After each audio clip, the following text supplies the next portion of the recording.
오늘 본문 말씀은 바울 사도가 기록한 말씀입니다. 그가 본문의 빌립보서를 기록할 때는 평안하고 시절이 좋은 때가 아니었습니다. 춥고 습하고 햇볕도 들지 않는 그런 로마 빌립보 지하 감옥에 죄수로 갇혀 있을 때였습니다. 지금 우리가 코로나19로 어렵다고 하지만 그보다는 그래도 나을 것입니다. 바울 사도는 옥중에서 4편의 서신서를 쓰는데 에베소서, 빌립보서, 골로새서, 빌레몬서 그 4개를 옥중서신이다라고 얘기를 하는데 오늘 본문의 빌립보서도 그중 하나인 것입니다. 그는 그렇게 격리된 처절한 상황 속에서 감옥에 갇혀 있으면서도 기뻐했다고 성경은 기록하고 있어요. 여러분, 그러한 고백은 우리들 기독교 신앙의 최고 진수입니다. 위대한 행복 선언이 아닐 수가 없는 것이죠. 그것도 크게 기뻐했다고 성경은 기록하고 있어요. I rejoice greatly. 내가 크게 기뻐한다. 보통 기쁨이 아니고 넘치는 기쁨이다라고 하는 것이죠. 그렇게 바울 사도는 극한 어려움 속에서도 크게 기뻐할 수 있는 이 creator of happiness, creator, 행복의 창조자였다. 그도 우리처럼 성정이 똑같고 판단도 한때는 잘못했었고 화도 내고 싸우기도 하고 실수도 많은 사람이었어요. 예수를 핍박했고 교회들을 핍박한 나머지 잔멸까지 하면서 성도들을 잡아다가 감옥에 가두고 살인하는 것에 동역했던 사람이기도 했습니다. 그가 스스로 고백하기를 나는 죄인 중에 괴수다, 두목이고 대장이다 할 정도로 피할 수 없는 큰 죄인이었습니다. 그런 사람인데도 격하게 행복한 사람으로 살 수 있게 됐다는 것입니다. 여러분 아십시오. 그것이 우리들 기독교입니다. 무엇이 그를 그렇게 만들었을까요? 저는 오늘 말씀을 받들어서 어떻게 우리들 인생이 그렇게 극적으로 행복해질 수 있는가? 그 비결에 대해서 여러분들께 증거해 드리려고 하는 것입니다. 특별히 코로나19 때문에 우리가 어렵지만 이런 어려운 상황에서 오늘 말씀을 통해서 우리가 어떻게 기뻐하며 살 수 있겠는가? 그 비결을 알자는 것입니다. 올 가정의 달입니다. 이 사람들에게 소원을 물어보면 이구동성으로 하는 말은 행복하게 살고 싶다는 것입니다. 오늘 말씀이 우리로 행복을 창조하는 그런 길잡이가 되고 행복을 창조하는 매뉴얼, 그 교범이나 지침서가 되었으면 좋겠습니다. 그러면 행복을 창조하는 그 비결이 무엇일까요? 4가지를 말씀할 텐데 첫 번째는 in the Lord, 주 안에 있는 것입니다. 주 안에 있어야 행복할 수 있다는 것이죠. 10절 말씀에 보면 내가 주 안에서 크게 기뻐하면 내가 주 안에서 크게 기뻐했다고 그는 고백하고 있어요. 그렇습니다. 사람은 누구 안에 있느냐에 따라서 누구의 보호를 받느냐에 따라서 여러분 행복해질 수도 있고 불행해질 수도 있어요. 매우 중요한 일입니다. 바울 사도를 그렇게 시련 속에서도 행복한 사람으로 만든 것은 그가 주 안에 있었기 때문입니다. 그것이 바울 신앙의 핵심이에요. 왜 우리가 주 안에 있으면 행복할까요? 주 안에 있으면 안전합니다. 배고프지 않고요. 평안하기도 합니다. 춥지도 않고요. 따뜻하고요. 걱정이 없고 두려움이 없고 염려가 없기 때문이에요. 살 수도 있고 영생이 있고 구원이 있습니다. 여러분, 그래서 주 안에 있으면 행복한 거예요. 신명기 33장에 보면 이스라엘이여 너는 행복자로다. 여호와의 구원을 너같이 얻은 백성이 누구냐? 구원받은 백성이 행복하다. 그것보다 더 큰 행복을 받은 사람이 있겠느냐라고 한 말씀이 요한복음 1장에 보면 그 안에 생명이 있나니 주 안에 생명이 있다. 생명을 호흡하고 생수를 마시고 그 호흡하는 생명으로 말미암아 우리가 새롭게 되고 거듭나고 변화될 수 있게 하는 그 주 안에 있는 신앙, 그것이 바울로 하여금 감옥에 있을 때도 크게 기뻐하겠다고 하는 말씀이에요. 요한복음 16장에 보면 이것을 너에게 이름은 너희로 내 안에서 평안을 누리게 하려 함이라. 우리가 어디서 평안을 얻을 수 있을까요? 주 안에 있을 때 평안을 얻을 수 있어요.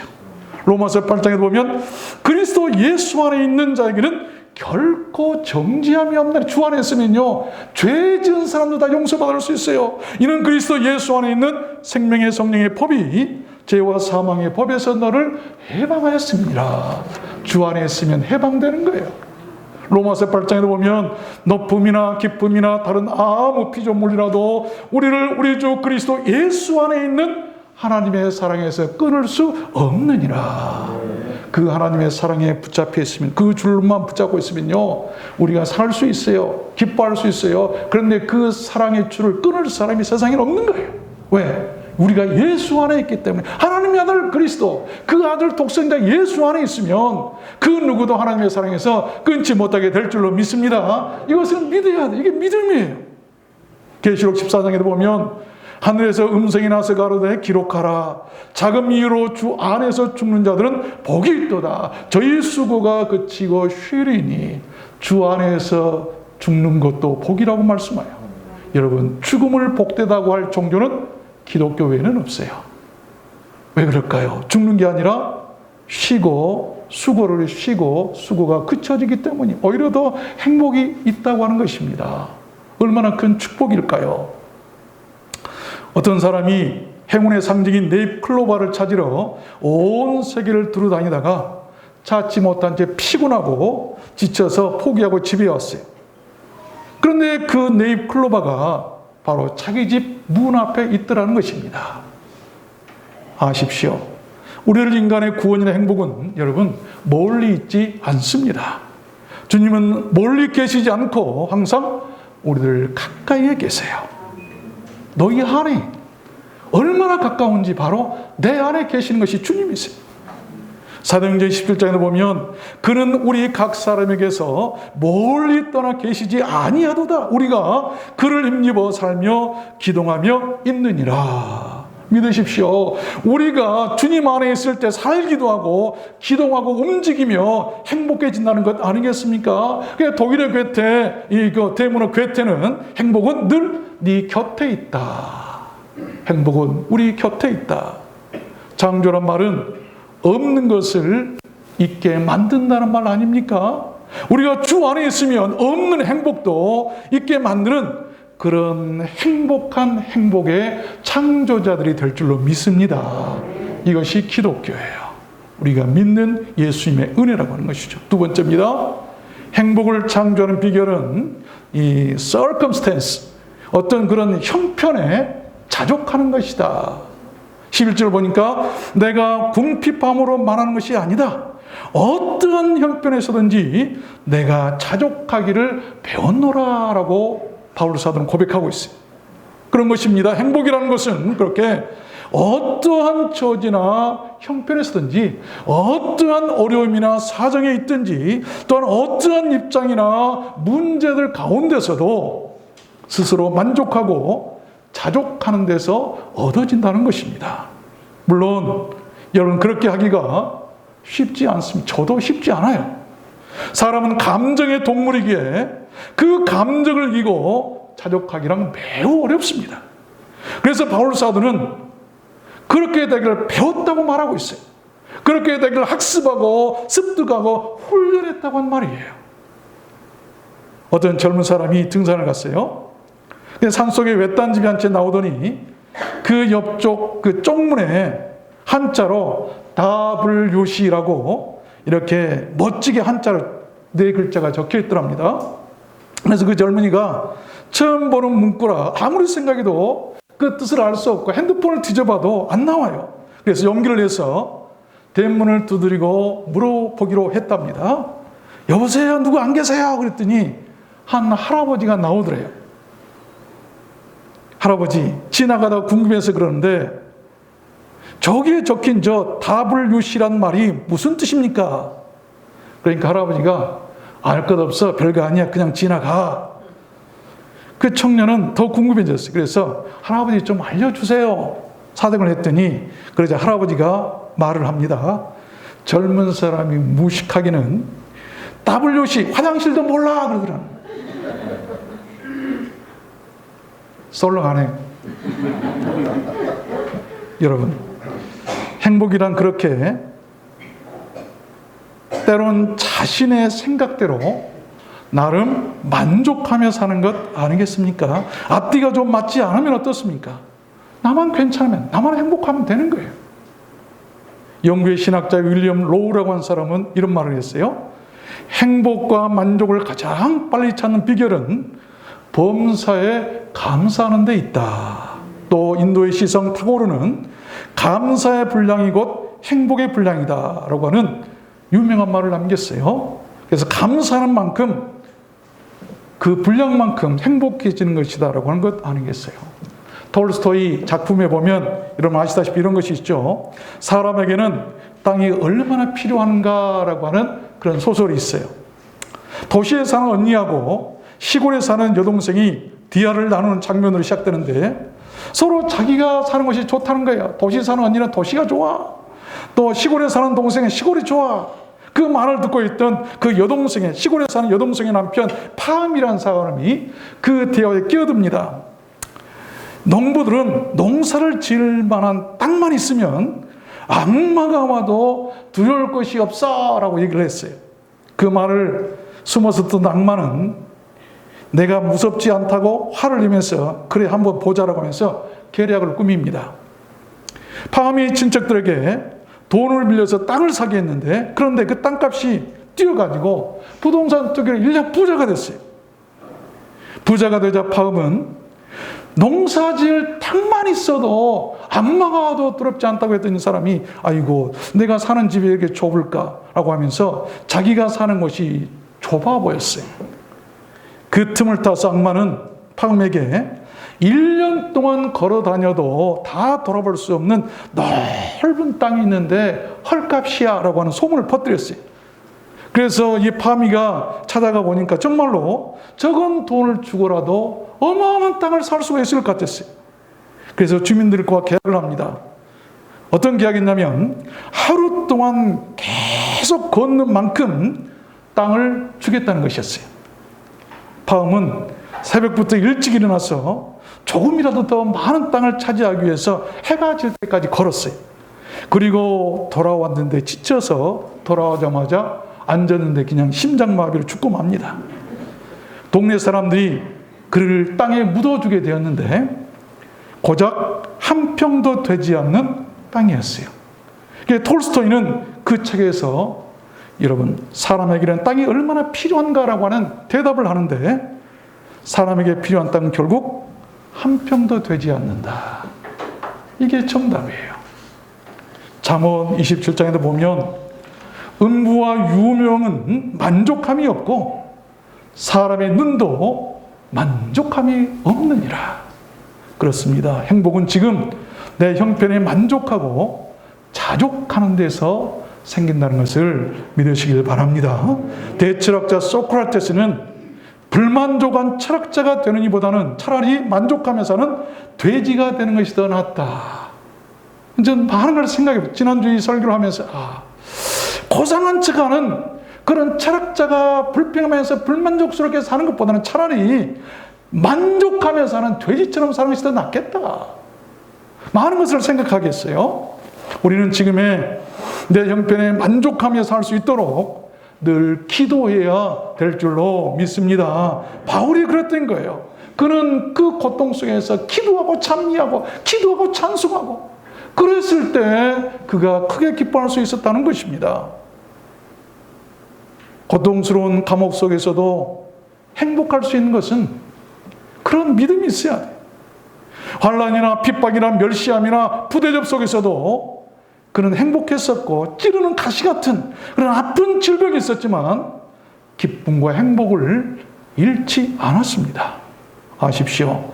자신의 형편에 자족할 줄 모르는 사람은 행복할 수 없고 만족하고 감사할 줄 아는 사람은 행복하게 된다는 것을 아시길 바랍니다. 아십시오. 자기 행복은 자기 스스로 만든다는 것을 믿으십시오. 행복은 누가 가져다 주는 것이 아니에요. 세 번째입니다. 이 행복을 창조하는 그 비결은 environment, 환경을 초월하는 것이다. 환경. 오늘 12절 말씀해 보니까 내가 비천에 처할 줄도 알고 풍부에 처할 줄도 알아서 모든 일에 배부르며 배고픔과 풍부와 궁핍에도 일체의 비결을 배웠노라. 여기서도 배웠다, 훈련했다, 습득했다라고 한 말씀이에요. 그런 것입니다. 바울 사도는 모든 환경을 초월했던 사람입니다. 배고픔도 배부름도. 여러분, 이 말씀 중에서 우리가 중요하게 생각할 것은 우리가 배고플 때, 비천할 때 내가 기뻐할 수 있는 것, 그것도 참 중요하지만 더욱 중요한 것은 내가 풍부에 처했을 때, 내가 잘 되었을 때, 내가 부자가 되었을 때 만족하고 기뻐할 수 있는 그 신앙이 더 위대한 신앙이에요. 우리가 때로는 고난을 많이 배워서 안 좋고 힘들 때도 기뻐할 수도 있는 것 더 쉬워요. 그러나 풍부하고 건강하고 좋을 때 기뻐하기는 쉬운 게 아니에요. 죄 지을 생각만 나.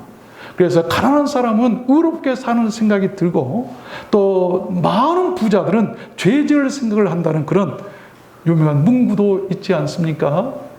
어떤 처지에서든지 바울 사도처럼 그 환경을 초월하는 것은 우리를 행복하게 할 수가 있어요. 나이가 많이 드신 할머니가 버스를 탔답니다. 한참을 가다가 할머니는 기사님 등을 툭툭 치면서 말했어요. 이보시오 기사 양반, 이것 좀 먹어요 하고 줬는데 보니까 아몬드였어요.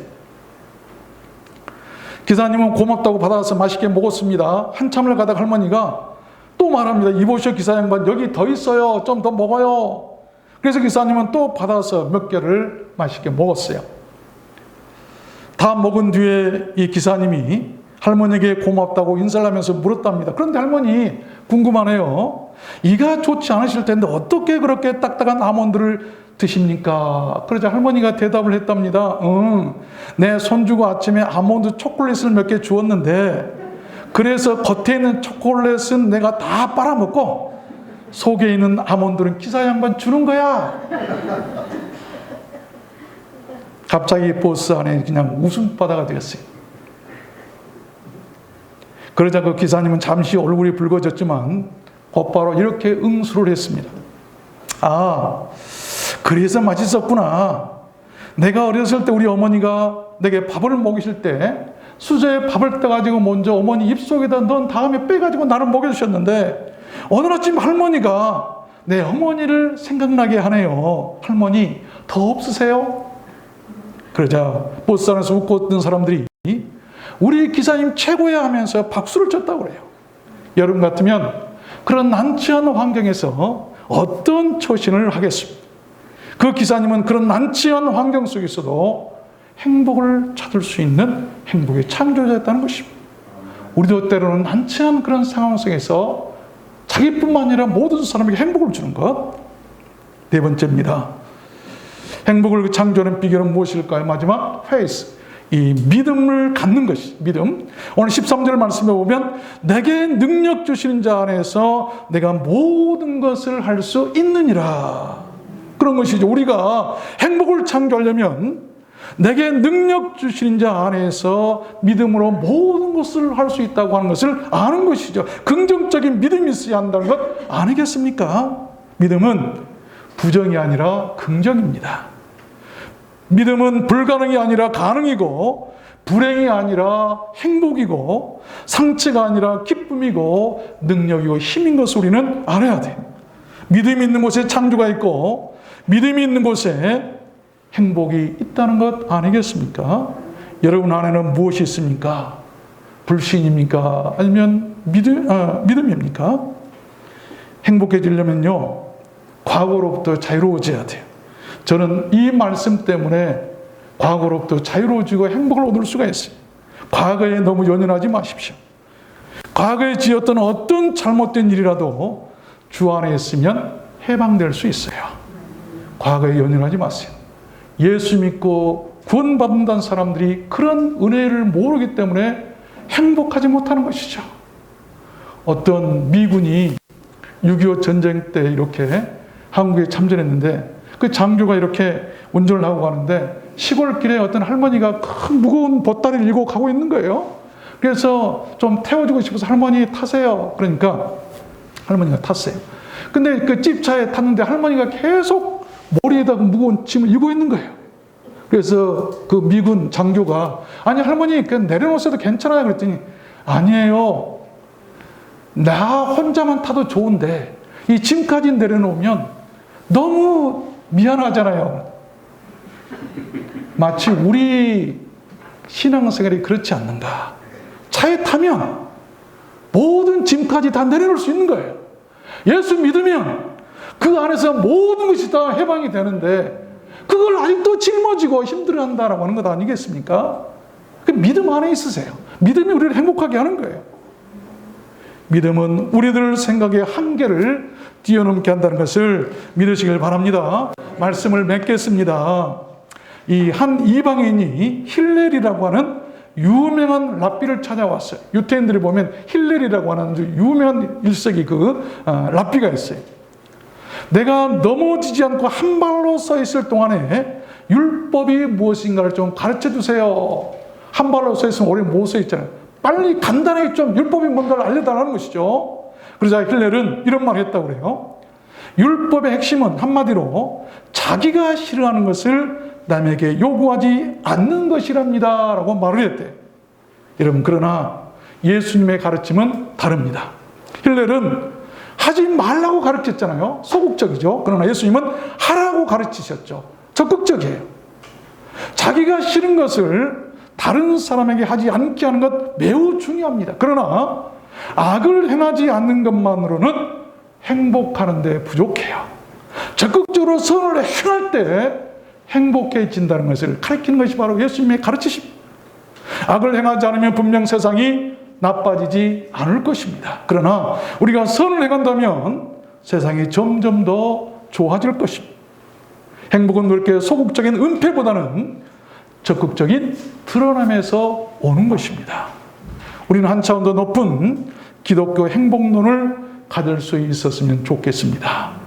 사람이 그냥 남에게 피해를 주지 않고 교회 다니면 그 사람은 종교인이에요. 그러나 종교인은 자기 개인 행복만을 위해서 교회에 다니지만 신앙인은 달라요. 바울은 타인을 위해서 자신의 그 행복을 사용했던 사람이에요. 골로새서 1장에 보면 내가 이제 너희를 위하여 받는 괴로움을 기뻐하고 그리스도의 남은 고난을 그의 몸된 교회를 위해서 내 육체에 채우노라. 나는 내 속에서 능력으로 역사하시는 이의 역사를 따라 힘을 다하여 수고하노라.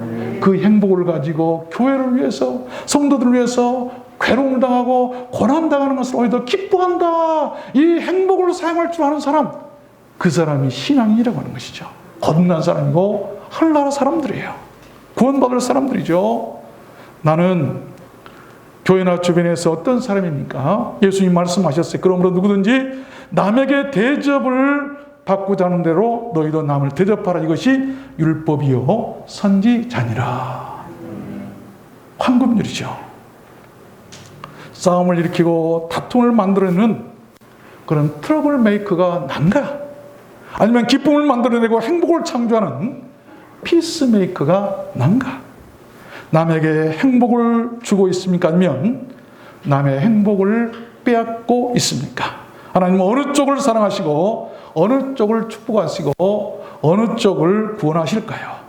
우리는 모두 행복을 주고 행복을 창조하는 그런 신앙인들이 되었으면 좋겠습니다. 그것이 곧 자기가 더 행복해지는 길이기 때문이에요. 특별히 우리들 들어왔는 소원교회가 그렇게 되었으면 좋겠습니다. 그래서 날마다 행복한 우리 들어왔는 소원교회가 되었으면 좋겠습니다. 여러분 모두 그렇게 되시기를 주님의 이름으로 축원합니다. 우리 찬양하도록